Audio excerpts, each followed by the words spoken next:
Thank you for coming along. So you are here today for an education discussion that is titled Trauma-Informed Education and Life Histories. My name is Paula Gilhooly, if you haven't met me before. I'm the Education Advisor for Adoption UK in Scotland.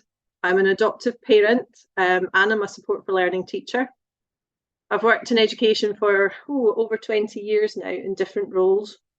Why it's set up as a discussion is that obviously collectively we are much wiser. So I don't pretend to sit here and have, I was going to say all the answers. I don't even pretend to sit here and have any answers. But collectively, hopefully we'll all be able to bring something to the table. And when you leave today, you'll have something that you can take back and use in your own contexts.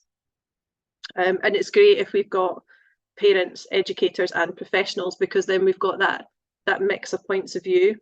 The discussion is a wee bit different to the ones that I've hosted before. Today we're going to try and bring to life some of the issues of the discussion, so trauma, education and life history through one child's journey. And hopefully as we discuss this fictional child, it will help us to think about how these issues are linked and also how we can carry over the learning into our own context.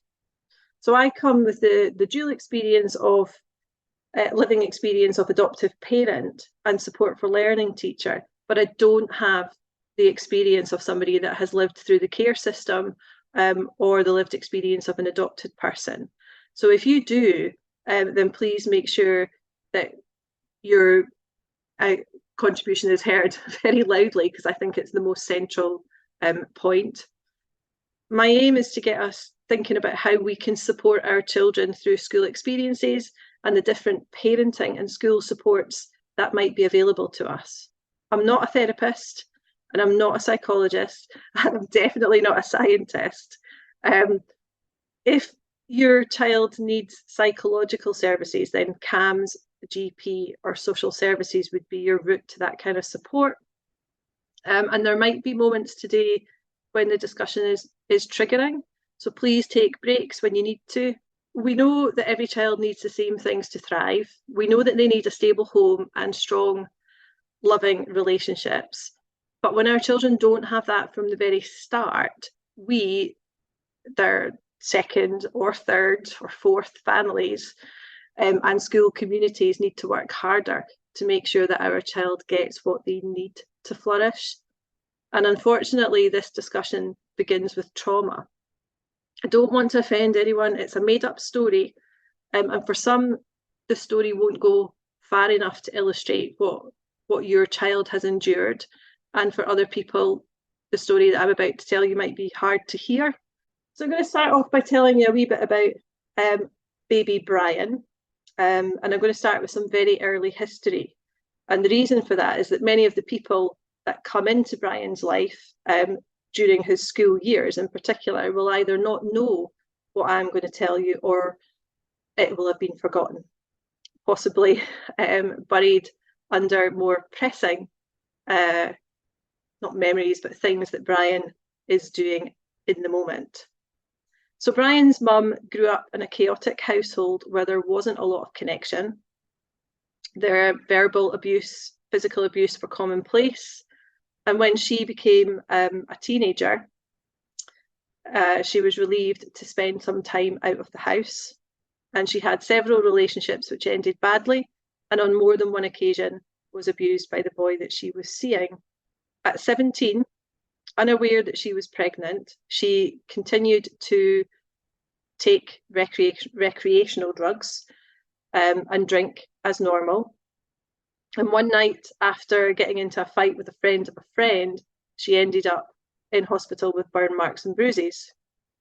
Throughout her pregnancy, Brian's mum tried to ignore the life that was growing inside her, hoping that if she ignored it, then her problems would disappear. She would starve herself and then she would gorge on junk food. And what isn't recorded anywhere in the notes on Brian's mum are her additional support needs. Brian's mum left school with no qualifications, but there's no specific learning need recorded. Instead, any difficulties have been attributed to the chaotic family background. My question really is, which parts of the pre-birth story will impact on Brian as a child or teenager in later years? And I'm just going to give you a minute, actually, if you could just add some ideas that you've got into the chat. We've got high stress, erratic eating, drugs, alcohol, generational trauma, all of it, negative relationships, lack of attachment to family, FASD, high cortisol, attachment issues, negative voice, lots of things coming through, reactive to things. So taking on board some of those comments in terms of the chaos, the attachment, the abuse, neglect, stress, learning difficulties potentially that are unidentified. What I was thinking, what we know from Bruce Perry is that exposure to stress, accident, poor neonatal care, or maternal substance abuse can have an impact on the developing fetus, their brain patterns and the sensory system, and that then develops in a child's behaviour in later years, kind of plays out in the behaviour. And then the other thing that I was kind of thinking here was about epigenetics, and I'm not sure how many people on the call know about epigenetics. It's the study of how your behaviours and the environment can cause changes that affect the way that your genes work. And unlike genetic changes, epigenetic changes are reversible. They don't change your DNA sequence, but they can change how your body reads a DNA sequence. An epigenetic change begins before you were born. Now, like I said, I'm not a scientist. I'm not talking from any great knowledge base. So there are a couple of links there for you when you get the slides to go on and explore yourself. But what that potentially means is that trauma begins for a child before they're even conceived, based on the life experiences and the stress levels of the mother. And I think that's quite an important thing for us to take on board. And I've tried in this grid to tease out how past experiences might impact on Brian at this stage of his development. So this is pre-birth. He's still in the process, I suppose, of not being quite born yet. But if I kind of look through the slide in a way that maybe makes sense to me. So we know in terms of past experience, all of that information about mum, not getting on with parents, the difficult verbal and physical abuse, the alcohol and the drugs, the arguments with friends. We know that these can be physical. So we might assume that there's some level of domestic violence in there. There's the kind of sort of toxic stress maybe that's developing for mum. You know that there's food issues, and we know that there's no qualifications, but we don't quite know why. And we had absolutely no information about birth dad at all. That's a complete missing jigsaw piece for us to work with. So if we relate that to what's happening to baby Brian at the moment, so baby Brian is absorbing the stress. He can't break down the alcohol. So that's going to be having some sort of an effect on the developing baby. If the recreational use is habitual, then we've got a drug dependency that's forming, and that's going to have implications for later stages for baby Brian. We've also got him absorbing the physical abuse, and we talked about high cortisol levels somebody put into the chat. And we've also got baby Brian gaining the actual genes from both his parents. But again, we've got that missing link as to what that might look like for him. So if I kind of link that up to strategy, so looking at it from a kind of teacher's point of view, or from a parent's point of view, if we've got all of these kind of, if we can put these pieces of the jigsaw together, what kind of things might we be able to do?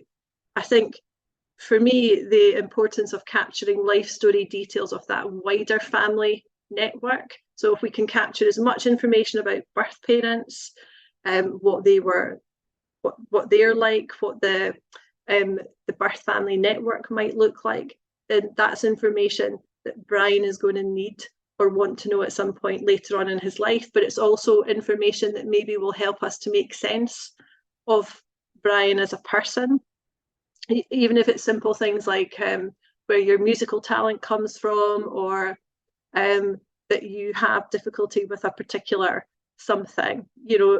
These are all little tiny bits of connections that we can make.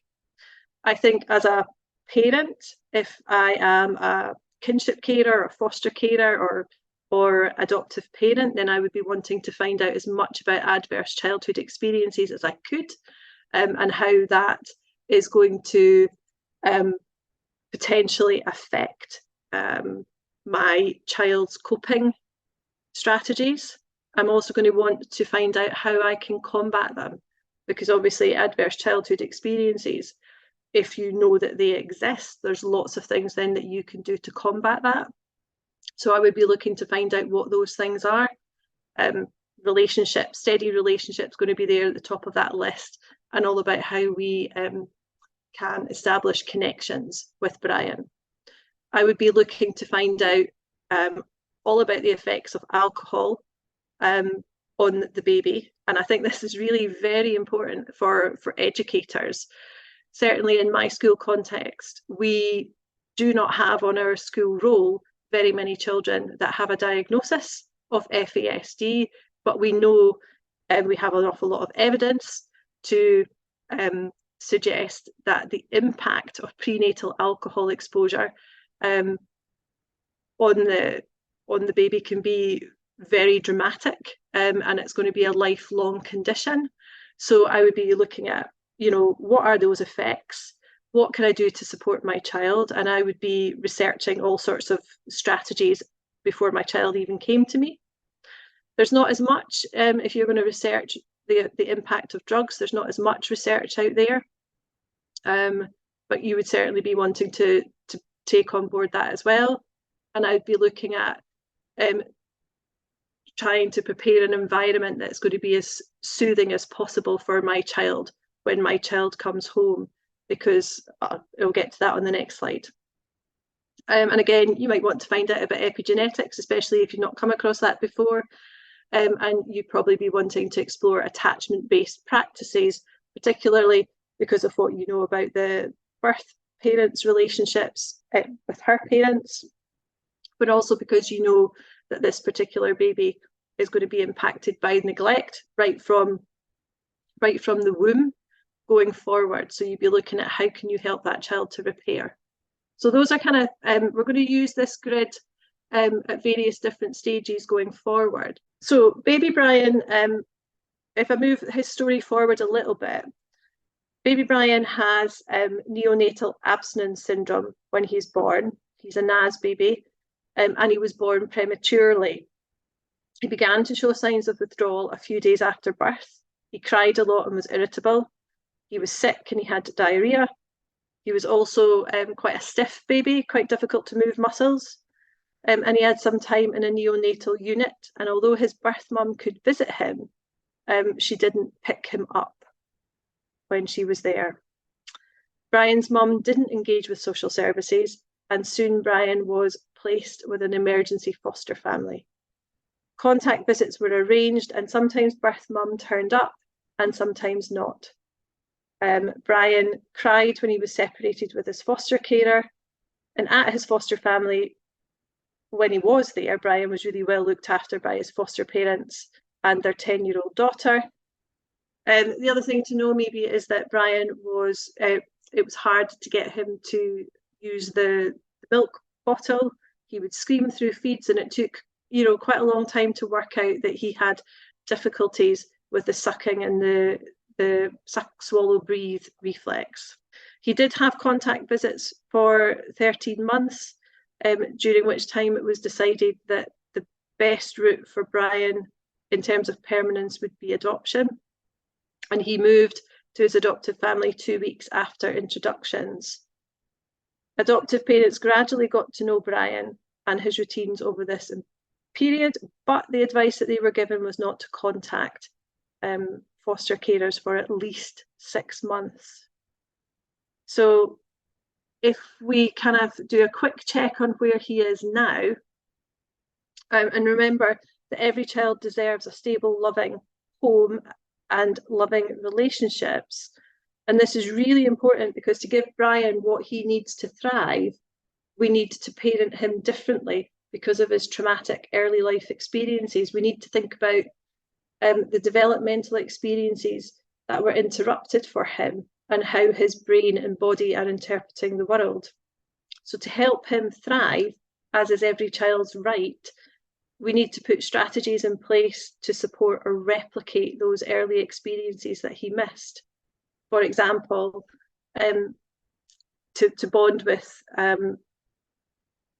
new parents, we might do things like recommend things like skin-on-skin contact, swaddling, rocking, strategies that might be helpful to get started.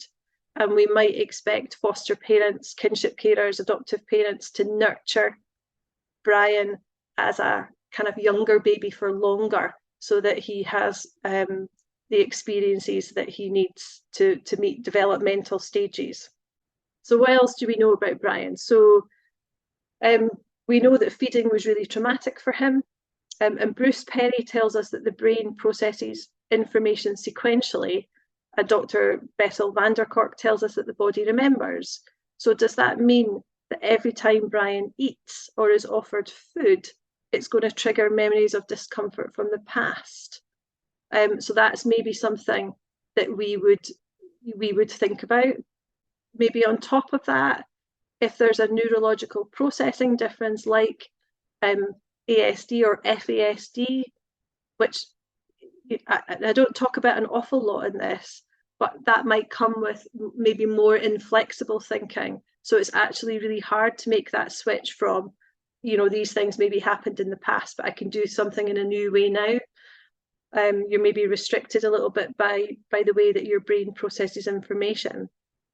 And as adults, we need to take on board the advice from health services to be able to create the environment that Brian needs in order to repair or move forward. So again, if I just kind of have a wee look through this chart, we've got, you know, we know that in the past he's born prematurely, therefore, you know, when we look at him now, his growth is in the lower kind of percentiles. We know that he was a NAS baby. We can see that now he's a really fussy baby. He's quite hard to soothe. He cries a lot. Are those behaviours connected to that really kind of traumatic time that he had in the beginning? We know that he likes to be held and he will cry when he's put down. Does that go back to that time in the neonatal unit when he didn't have that connection with people? We know that he's now had 3 caregivers. So we know that there is grieving taking place for him and that there is loss for him. And I've put into brackets there, do the adults in his life recognise that? You know, is that something that we need to, when we get to that strategies column, think about how do we provide the support and the relief for Brian? That's a really very difficult thing to do when effectively you're a stranger, if you're the new kind of caregiver, if you like. So again, if we look at the strategies, we've got things like obviously using attachment-based parenting to consciously create bonds with your child. We've got things like using an ABC chart, which is where you look at the actions that went before, we look at the behaviour that's happening now, and we look at the consequences of that to try to spot patterns. And STAR is another kind of similar form that you might use that looks at what the setting is, what the time is, what the action is, and what the result is. And again, you're looking for patterns. So if Brian is a really very fussy baby, what kind of things make him more fussy? What kind of things make him less fussy, and then you're adapting the environment to suit. So you might be doing things like turning up the light, turning down the light, adjusting the sound, adjusting the clothing, using different material, all the time looking to see what kind of impact does that have on his tolerance for things, because you're wanting him to be as comfortable as he can, but because of his past experiences, then it's likely that the sensory processing that's developing for him might be different to a child that's not had any of his early life experiences. And again, things like, using a sling to encourage connection. So again, you're recreating those bonds. You might be playing lots of therapy type games, again, to try to recreate bonds. I remember with my daughter playing lots of food games with her, where we would be eating things at the same time, and we would be kind of cheek to cheek, eating it in lots of different ways. And that was very good for helping us to bond. It was helping us to have that skin on skin contact, but also to have fun and connect with each other. And I think that bit at the bottom about, adoptive parents were advised to have no contact with foster carers. We can see that Brian is grieving in the present. I think we would maybe, if we were doing some research around this, hope that actually adoptive parents would reconnect with foster carers and build their presence into any life story work that they were doing, because that's going to be quite important for Brian going forward. But there might be lots of other things that are in the mix that we haven't looked at yet. But coming forward, we might have physical responses to medicines, drugs, alcohol, sugar, because the body's going to process things in a slightly different way.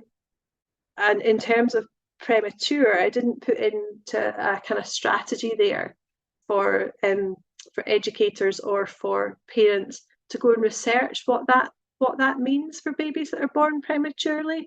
Does that mean that your baby is at higher risk of conditions like ASD, for example? So those are kind of things that you might want to take on board as well. But just to move the story on a little bit further, by the time that Brian goes to nursery, he's been with his adoptive family for 2.5 years. His eating has improved. He can move with a bit more stability. Health visitors are happy with his progress. He still really likes his bottle of milk and a dummy. He likes to play with building blocks or play in water. He's not toilet trained. He prefers foods that are soft, like yogurt, soup and pasta. He doesn't eat fruit or vegetables. And every morning at drop-off, he screams and clings to his mum. But once she's gone, he kind of settles down a bit and plays by himself. But when another child comes near him, he's distressed and he might lash out.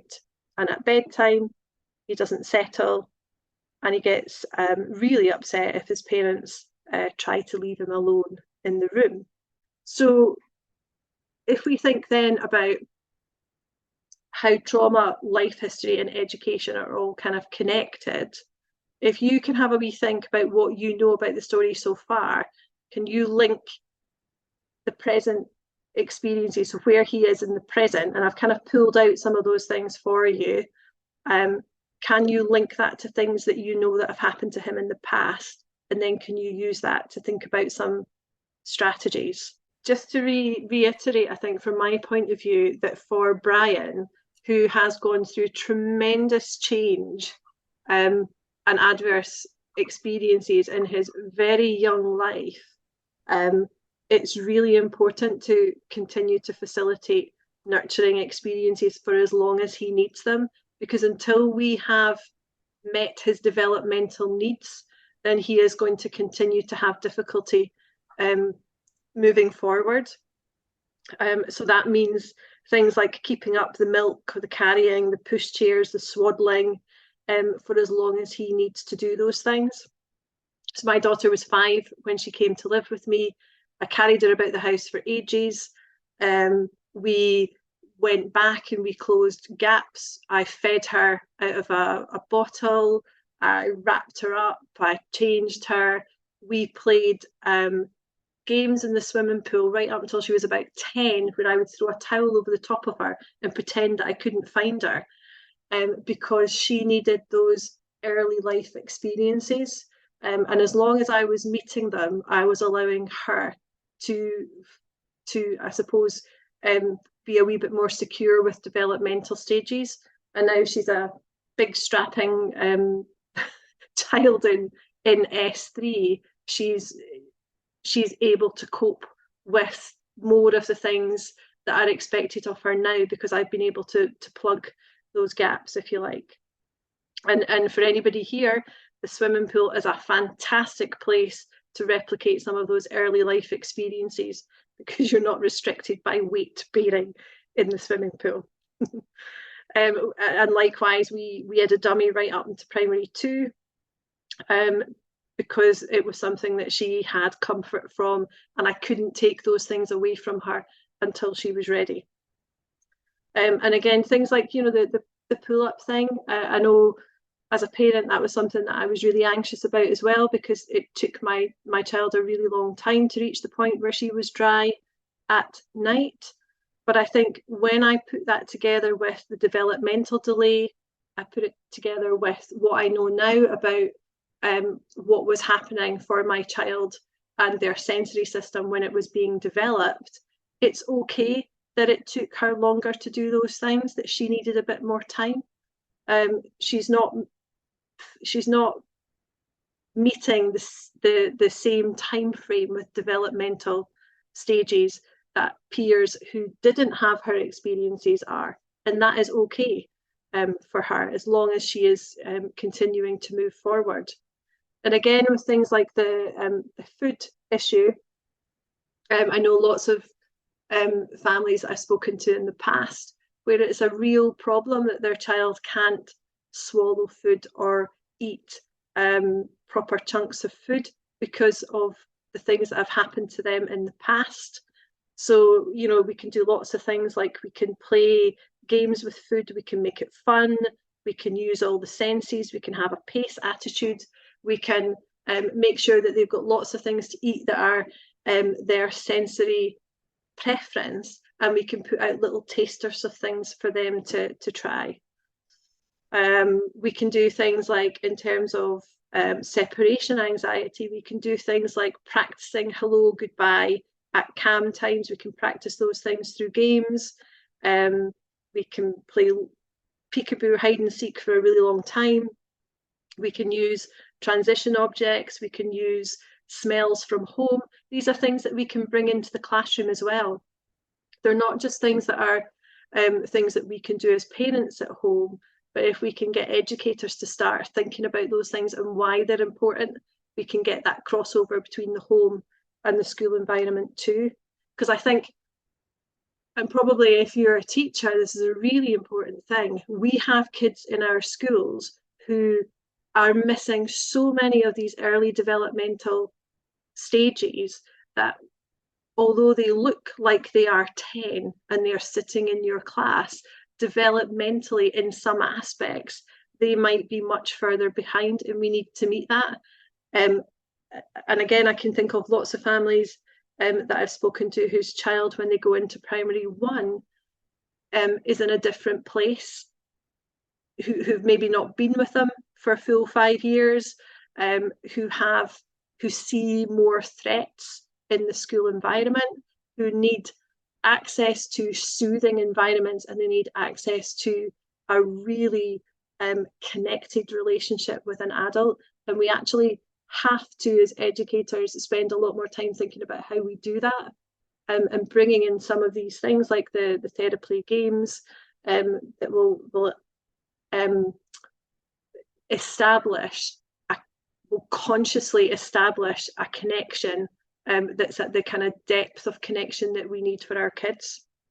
And again, that also goes back to safety cues. So for this child who's had all of these losses in their life, who maybe is still maybe developing, They haven't achieved a secure base with their new caregivers, and they're now in a nursery type environment, and they've not got a secure base there either. We need to spend an awful lot of time making sure that we build up a sense of safety for that child. So it's the smells, it's the transition object, it's maybe having a teddy or a blankie or something like that. For me, sleep was really scary for my child because that's when she was at her most vulnerable. So for a child that's got neglect in their background or abuse in their background, or if things have happened to them in the evening time, then it's not like going to sleep is as difficult for them as it is for other children. It is far more difficult than that and more complex than that. Developmentally, if she hasn't reached the stage where or he hasn't reached the stage where he realizes that you're still there even when their eyes are closed, if that kind of sense of permanence isn't there yet, going to sleep is even more scary for them. So for me, my way around that was my child slept in my room for a really long time.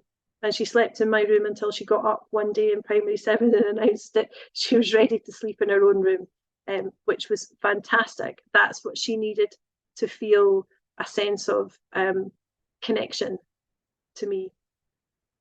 So we go with what the child needs, I think.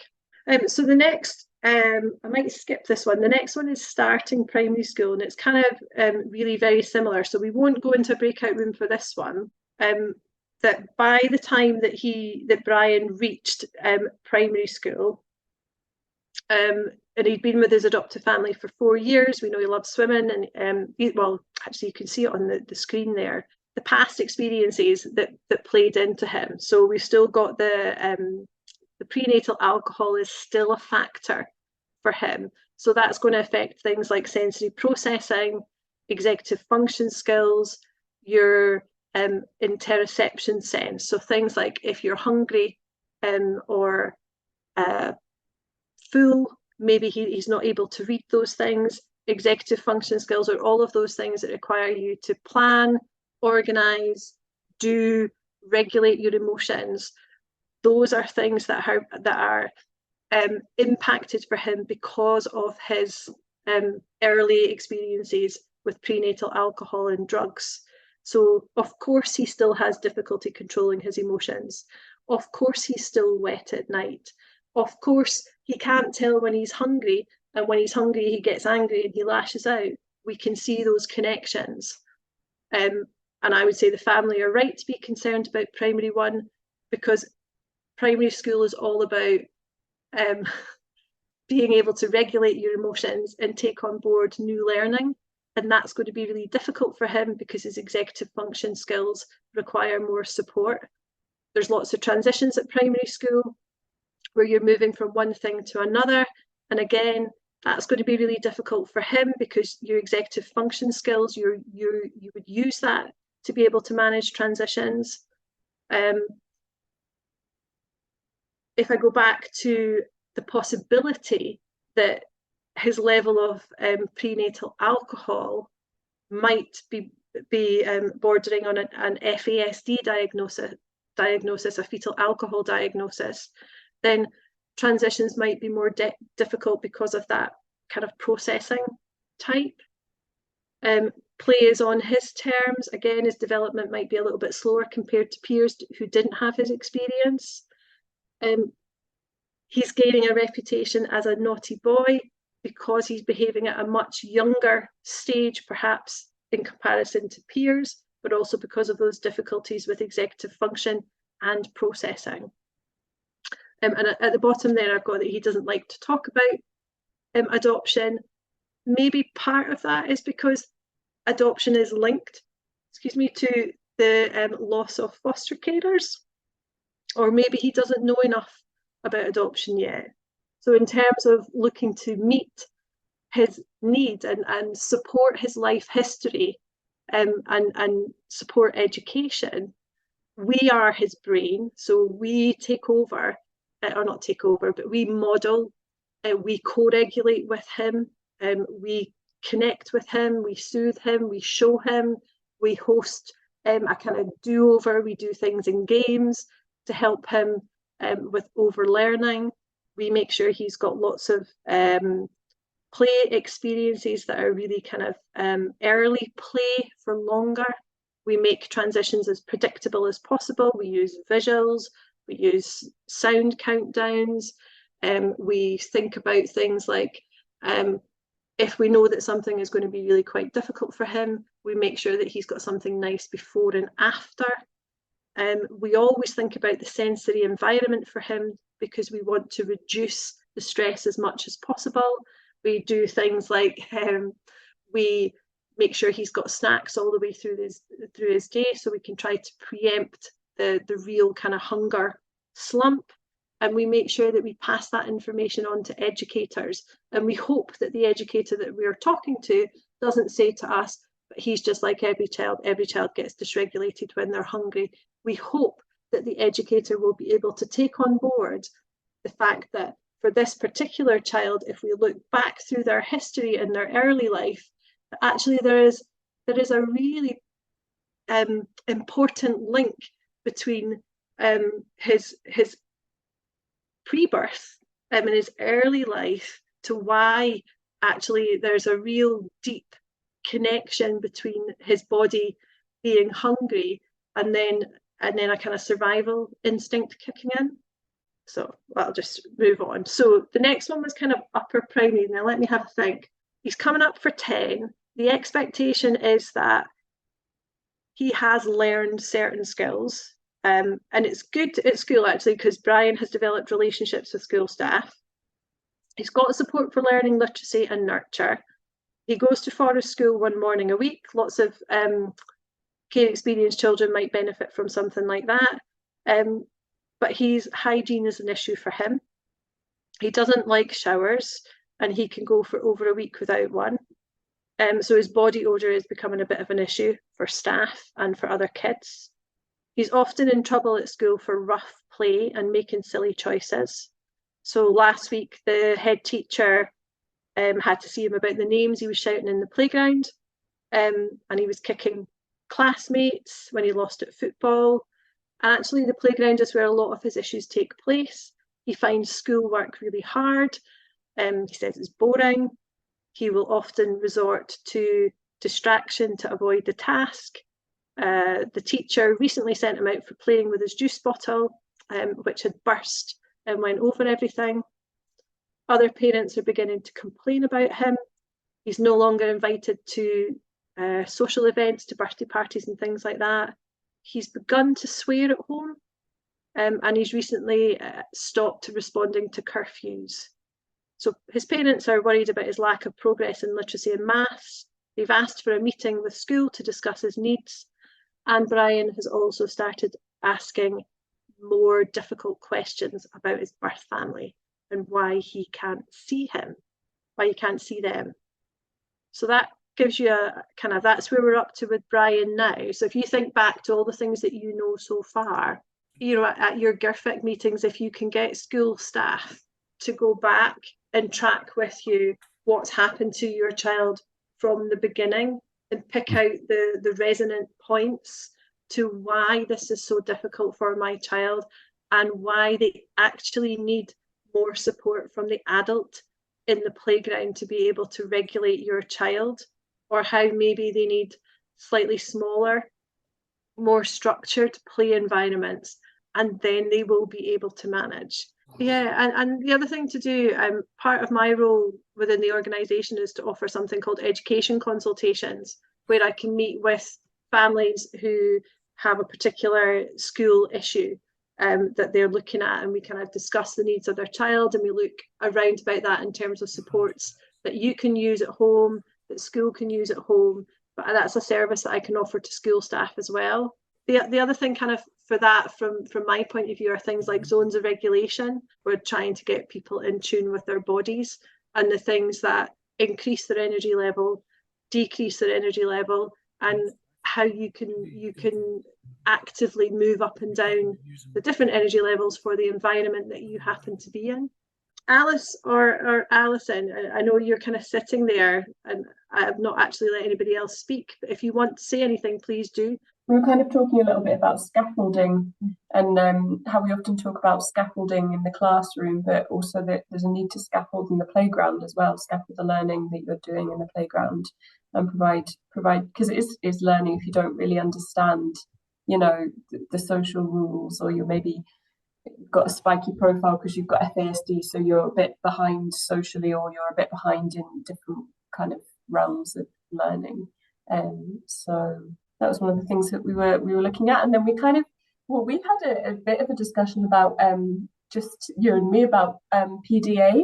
That was maybe a bit off topic, but pathological demand avoidance and showers, because this has come up lately. I've just talked to a few people where where PDA is part of their child's profile, showers can be a real issue. And there are so many things about showers that can be really triggering. You know, you're making yourself vulnerable. There's the sensory element to it as well. So yeah, we were kind of having a little chat about that. And there, again, I can send out links for low demand parenting links. There's some really good ones for schools as well, for people to explore. So just really very quickly, by the time Brian reached high school, obviously his social network had shrunk. His behaviour is younger than peers, and he can be quite impulsive. He's got an over-alert threat response, and in the playground, it looks to other children as if he lashes out without provocation. The primary school put him forward for an enhanced transition and suggested a key adult was identified. He's working at first level maths and English, which puts him, I suppose, behind where the majority of his peers will be. And parents are concerned that the move to high school will trigger his sense of loss. They worry that he's going to get lost between classes, that he's vulnerable to manipulation by other children. For example, he likes to make people laugh, and Brian doesn't manage money well. And in the past, not only has he lost it, but that he's given money away. The move to high school is massive. It's one of the biggest transitions that our children make. So it's going to, in terms of those brain patterns that we talked about earlier for Bruce Perry, the kind of patterning that you have, and the kind of body memories that you've got locked inside of you are likely to be triggered by that move to high school. You've also lost the secure relationship with staff that you've built up, and it takes time and energy to create those new links with staff. So in terms of, you know, strategy, so taking him on that first one, he's only got one friend. We know that there's been interrupted attachment and loss of relationships. So being proactive about it, and I think it was maybe on an earlier slide as well, if we can get Brian to start creating relationships with high school staff from as early as primary 6, so that by the time he goes into S1, which is 2 years later, he has a link and a connection with a member of staff. So we've got that safe base for him at high school already, and that person can help him to settle and help introduce him to other people.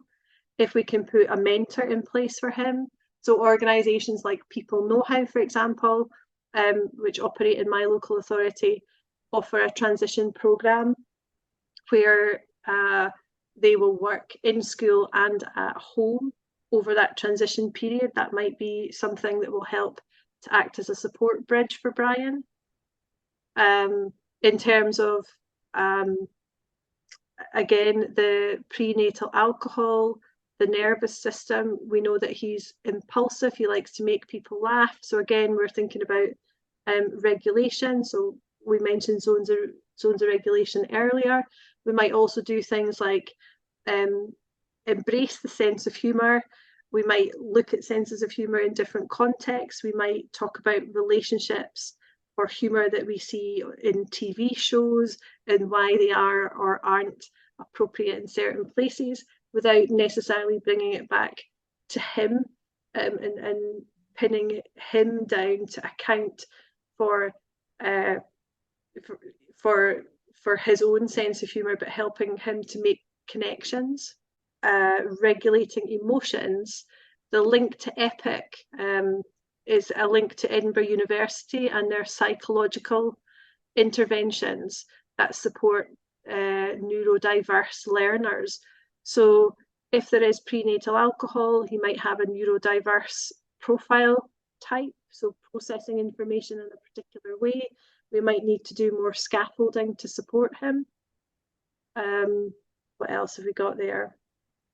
There's lots of things that are in place for him already. That, for example, the support for learning. What else have we got? And again, actually, I might put the next slide up. I think it's really important to make sure that Brian is aware of his strengths and that we don't just focus in school or at home on the things that he finds difficult. So you might want to have a look at the FESD Hub and their strengths, at their kind of list of strategies for children who have FESD, because it's very strength based and the language is really very rich, and it looks at how we celebrate the strengths but also how we support the difficulties that children have. I'm going to skip past that little bit because it's quite late to be coming to early intervention at this point of my slideshow. I hadn't really mentioned FESD diagnosis or anything else, but ideally in your discussions with post-adoption support and school, you will already have asked for an assessment of need as part of the GIRFEC process that you are in.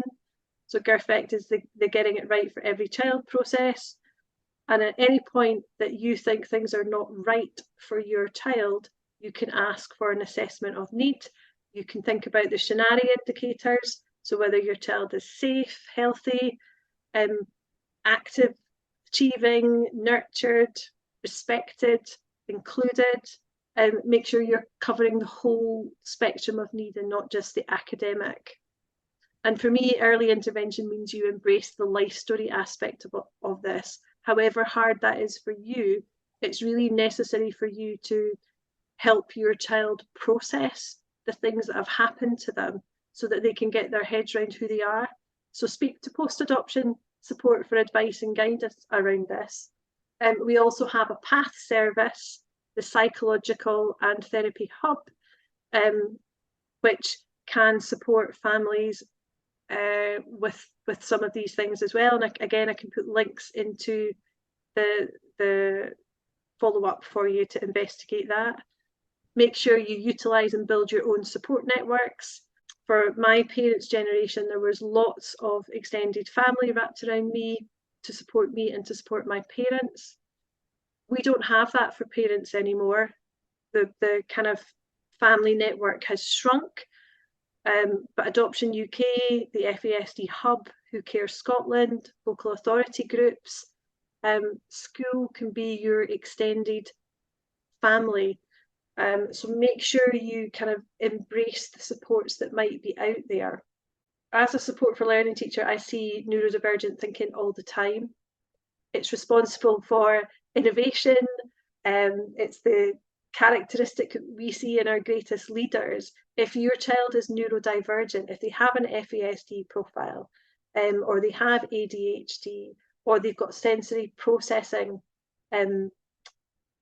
issues, then see that see the things that they have as a strength. Help them to see how they can work with that.